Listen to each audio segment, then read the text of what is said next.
দীপজল ভাইকে বয়কট করা আমাদের নিপুণ আক্তার বয়কট করছে এবং তার বিরুদ্ধে কেস করেছেন এবং তাকে বসার নিষেধ করেছেন।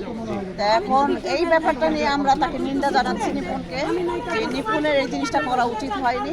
কারণ নিপুণ নিজে খুশি মনে দীপজল ভাই মিশা ভাইকে বরণ করে নিছে, আর সেই এক করে আবার সেই আবার কেস করে আবার এই ধরনের সেইগুলো করতেছে। তা আমরা এটা চাই না, আমাদের ইন্ডাস্ট্রিটা এমনি ধ্বংসের পথে। এই কইরা আমাদের ইন্ডাস্ট্রিটাকে ধ্বংস করার জন্য তো আমরা আসি নাই, আমরা এইটাকে ধরে রাখার জন্য আসছি। এটা আমাদের আজকে 40 বছর ধরে আমি এখানে কাজ করি, সেই জায়গাতে আমরা তো কখনো এগুলো দেখি নাই। এখন এদের কারণে আমরা এগুলো দেখতেছি। কেন এগুলো কি জন্য?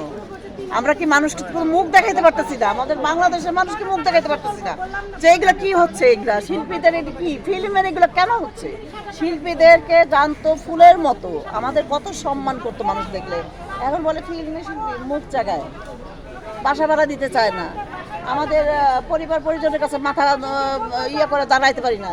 আমরা তো এটা চাই না, আমরা চাই ভালো কিছু। আমরা নিপুণের এইসব চাই না, আমরা চাই দীপজল ভাইকে, দীপজল ভাই একটা ভালো মানুষ, সে থাকুক, আমরা এটাই চাই। আমাদের পরিবার থেকে বলে যে তোমরা চিড়িয়াখানায় যাই খাঁচায় বন্দি হয়ে থাকো, মানে আমরা চিড়িয়াখানা, আমরা জীবজন্তু, মানে এটাই হয়ে গেছে এখন আমরা।